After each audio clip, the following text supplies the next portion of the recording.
Welcome everyone to the 7th round of the FIDE Grand Swiss 2025. We have Praggnanandhaa taking fort here against Maxim Rodshtein.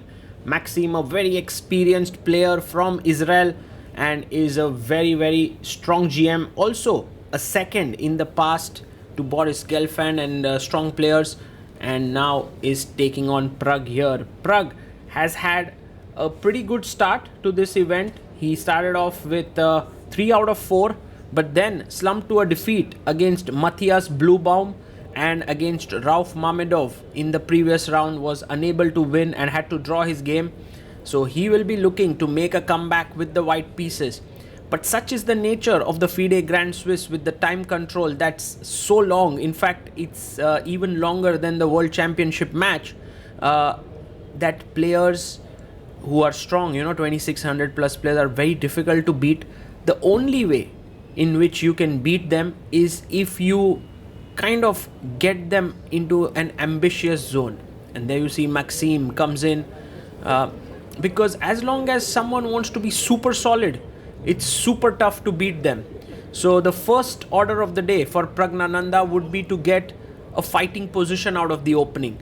And to do that against someone as experienced as Rodshtein is not going to be easy. The players are ready. The round is about to begin, and a handshake, and off we go. Pragg with the white pieces takes his time before he makes his first move, and he opens the game with pawn to e4. If I'm not mistaken, Rodshtein does like to play c6 here, Caro-Kann, but today he goes for e5. e4, e5 is the opening he has chosen against Pragg. And Pragg brings his knight out to f3, which is the most normal move, attacking the pawn. Knight comes to c6, and now you have the Italian or the Ruy Lopez. But look at that move, g3. And this is Pragg's way of saying to Rodshtein that, hey look, I'm not really fighting for an advantage here with white. I'm actually just wanting a fresh position where you are not prepared. So d3, and this is the King's Indian attack if you look at it. And when I was growing up, I read in the books that the King's Indian attack works very well against the French, the Caro-Kann, the Sicilian, but not so much against e4, e5. And maybe the reason is that black has his pieces perfectly positioned to counter it. d6 played here by Maxim. He's not even trying to go for some lines like d5 and stuff.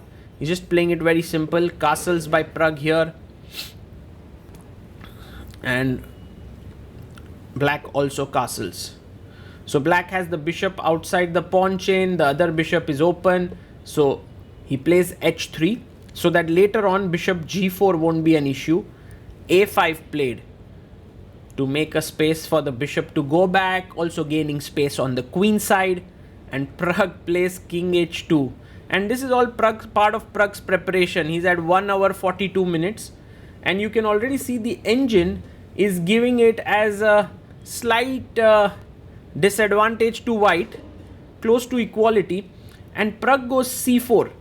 And now he's clamping down on the d5 square. So he wants to play knight c3, knight d5. Rodshtein goes bishop d7.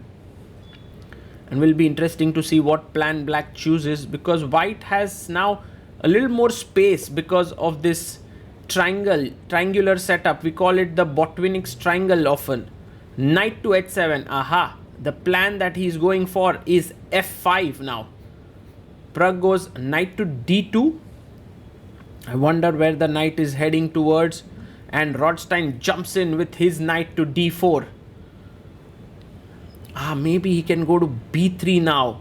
Yes, that's what Pragg does. So he's getting rid of the knight on f3 with the knight on c6 here, which has jumped to d4. a4 played. You can take on d4, but then bishop takes d4. So Pragg decides to chop off the bishop. And while now he has the bishop pair, one of the most beautiful things about black's position is the knight on d4. It's beautifully centralized, but Pragg opens up the king side with f4. He's liking his position. Pawn takes pawn taken here. Well, taking with the bishop is also possible. You can take with the pawn maybe. He takes with the bishop. Well, maybe pawn takes was better there. And pawn to b6 here by black. Now queen d2. He brings his queen up, eyeing the h6 square.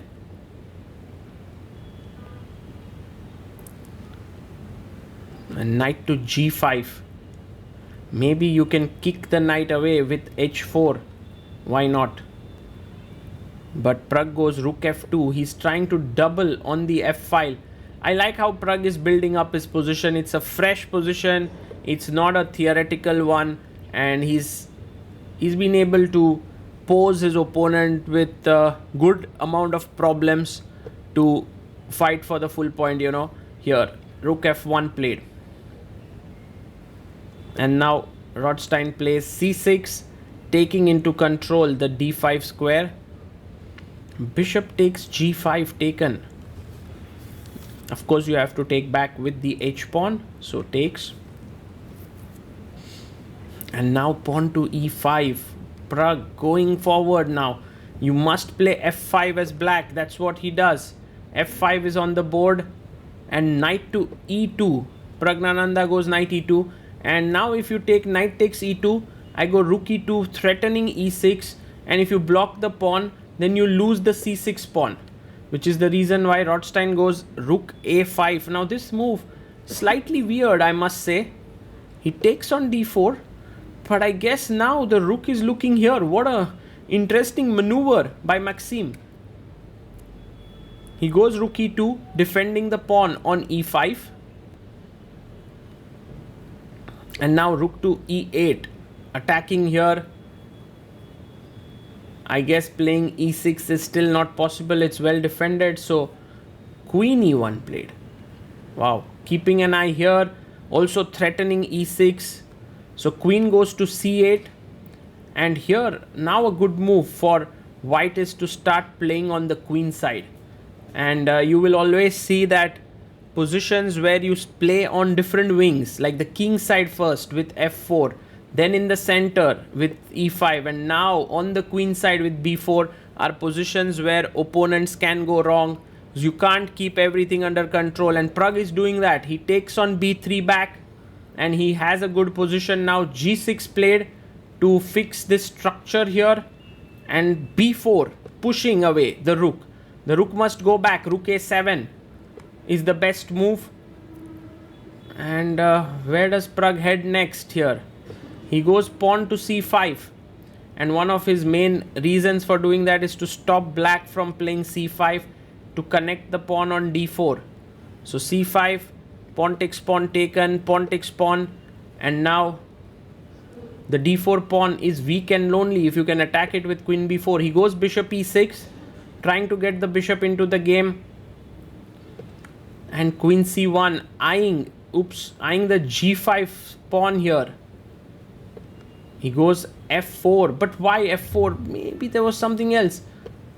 Not so sure if c6 pawn was also hanging if the queen had moved. Pawn takes pawn, and he goes rook h7. Oh, that was the idea. f5 takes here, h3 pawn under pressure. But look at what Pragg has managed to do here through f5. He was there. I don't know if he had seen all of these lines or it's just working out for him. It's impressive. If bishop takes h3, now queen takes g6, and it's okay position here for white. So rook h5 played, but now just queen g3. Come back, Pragg. Yeah, maybe taking on h3 would have been good instead of this rook h5 business. Queen g and rook g7, bishop h3, rook g6. Maybe it would have ended in a draw after bishop c8, rook c8. But here rook h5, queen comes back to g3, defending the h3 pawn. And now Pragg is winning.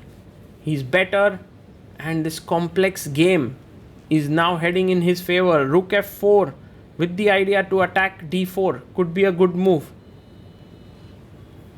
We are on move 34, 35, and Pragg has 3 minutes on the clock. Rodshtein has just 1 minute. He goes queen d7, defending the pawn, and king g1 just coming away from this. You can't take bishop h3 here. g6 pawn is hanging, So king g7 played here by Rodshtein, but h4 now. Get it away from the attack of the bishop. And he plays it. Pragg playing like a machine here. Rook goes to h8. And now, how do you finish off your opponent is the big question. He goes queen g5, another powerful move by Praggnanandhaa with the idea of entering onto f6. Rook to f7 played, and do we go e6 here? Maybe e6, bishop e6 and queen e5 check should do the trick. Instead he goes bishop f3. There was less than like 2 seconds left for Pragg, and he decided that, well, he can't calculate all the details right now. Let him reach move 40. This was move 39. So bishop comes to f3. And now Maxim goes queen d8. A very powerful move actually. If queen takes queen, black is back in the game. So Pragg needs to come back, and he finds the 40th move. And I think it's good news for Pragg that his position is still better, and a big mistake by Maxim as we reach move number 40. And Pragg looks up there. He has now 50 more minutes to work this out. He's completely winning. The move h5 is played after 9 minutes of thought, just calming himself down. And Rodshtein knows that the writing is on the wall now. Threat is rook f5 and queen g6. He starts to run with king f8. But another move that could be very possible now. H takes g6 looks good, but just e6 is very powerful, because after rook e7, e6 played by Pragg, there is queen takes g6 and f5 is hanging as this is pinned. So it's game over. e6 very powerfully moved, and yeah,